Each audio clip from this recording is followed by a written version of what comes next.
All right, we're out here at Apex with the Oklahoma Miracle Boy, the one and only Jeff Miner, Todd, the Texas Kid, Tang, Sandy, Eat My Dust Sandra, and Kyle. It's just Kyle. That's my introduction. Nice.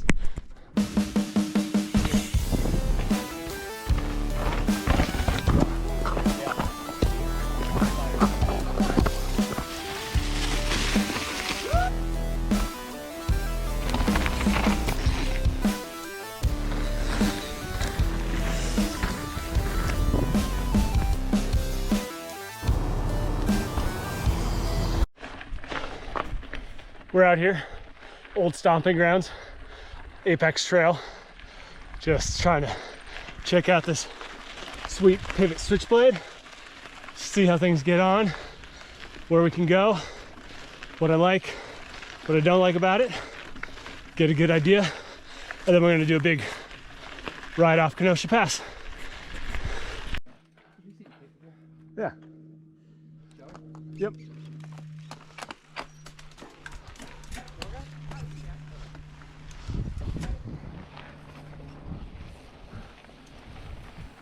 And now we get into the fun stuff.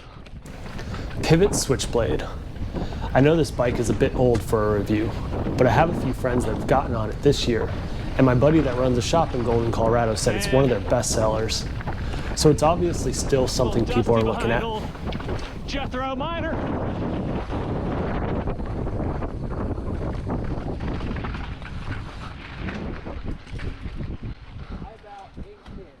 Good job for not doing it then.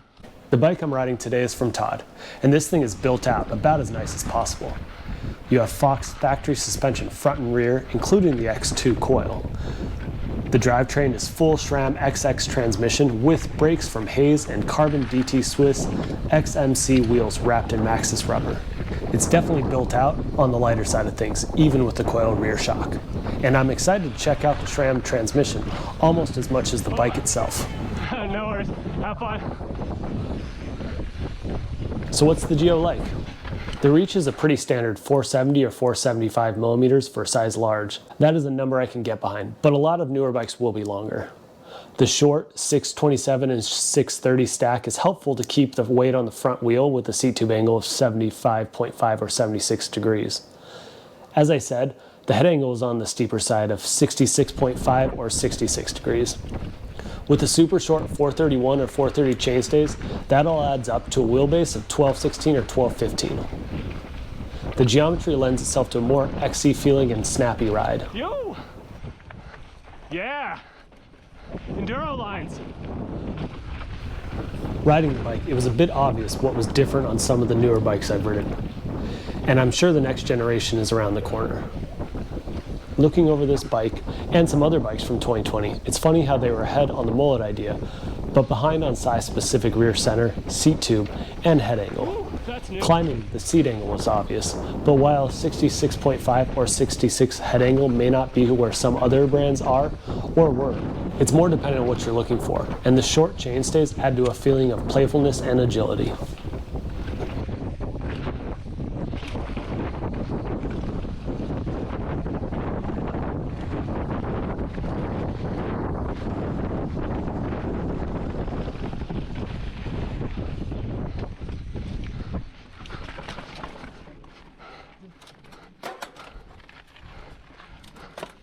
Should we regroup up here?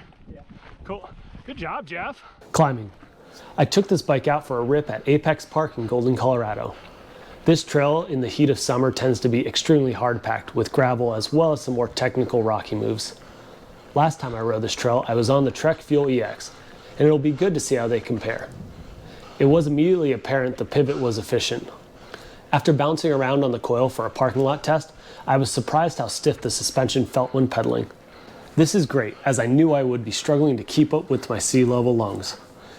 After a couple of switchbacks, I was able to get a feeling for how the Switchblade likes to turn. It does require a bit more weight on the front than the Trek, but with a lower stack height, surprisingly short wheelbase, it wasn't hard. There are a couple of moves on this climb that really require keeping the pedals going on some good-sized boulders. This was probably where I struggled the most, and the Switchblade did not seem to want to help. I continually broke traction, which made the effort even harder. After the initial climb, things get mellower, and again the DW link provided an efficient platform to finish out the climb to the top. Overall, focusing on traction, efficiency, and switchbacks for my climbing grade, I would have to give this bike a fine grade for efficiency, but it was definitely harsh underneath my butt. Traction was not where I wanted it to be. Finally, the short wheelbase made quick work of some tighter switchbacks, even if it did require me to shift my weight forward. For the seasoned rider that doesn't want the upright climbing position of some newer bikes, this will feel fine. But for the rider already struggling, there are going to be other options out there.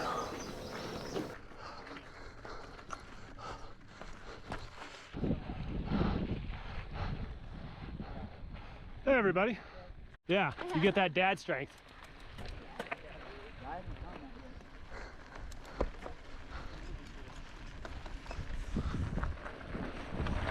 Descending. The Pivot Switchblade is a light and snappy descender. It rewards a lot of input from the rider and likes to pick out smooth and fast lines. You're not going to want to pull and pray with this bike, but it pops off side hits and boosts jumps, giving you that feeling of going twice as high. You know that feeling when you think to yourself, did you see that? This bike offers up plenty of those moments. I've also had time on the Switchblade coming off Georgia Pass into Breckenridge. This is a rather chunky and fast descent. Riding the Switchblade reminded me more of the Trek Top Fuel rather than a Fuel EX. The suspension can feel harsh when things get rowdy, and you may not want to blindly huck into a rock garden. It was great for getting up the pass, but left me wanting more for the descent. Overall, the Pivot Switchblade is a fun, quick-handling bike that likes to slide corners and bounce around the trail.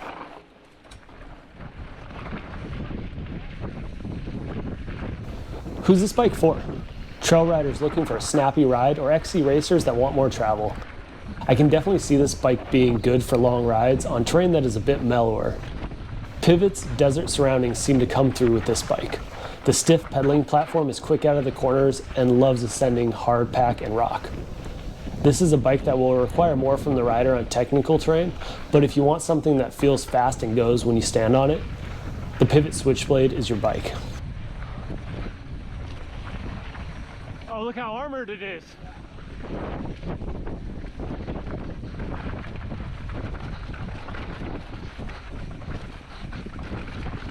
To me, this is a racer's trail bike. It has the travel but rides like you're in a hurry. The stiff carbon frame and DW suspension give you everything you put into the bike. However, when things get rocky and fast, you may find yourself slowing down and letting the bike catch up. When descending, the suspension does a good job of getting off the ground and likes to move about the trail, but can feel overwhelmed in the rough. Climbing is efficient, but requires more weight on the front when things get steep, and the stiff platform struggles for traction when things get technical. Often bikes are a product of their surroundings, and I think that's the case here. Or it's just a product of the time.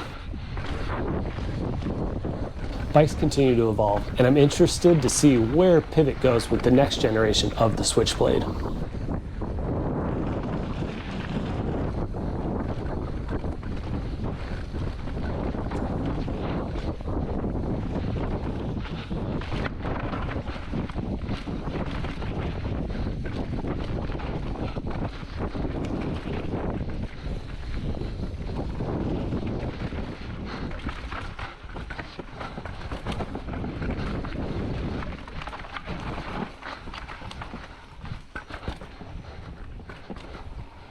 Ooh, Jeff. I thought you were going to go slow enough to keep Ting's wheel and tire together, but came a little close.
Oh, ha!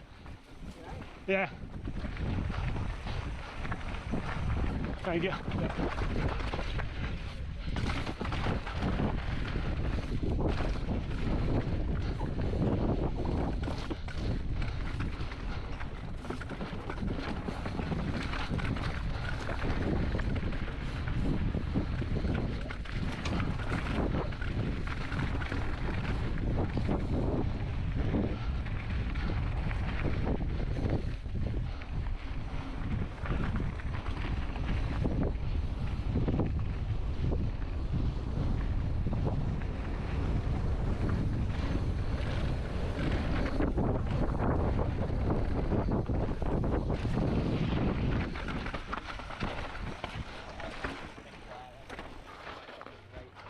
Got it. Oh, Jeff. Is that your pacifier, Jeff? Yeah, maybe. It's like a black and white crosses.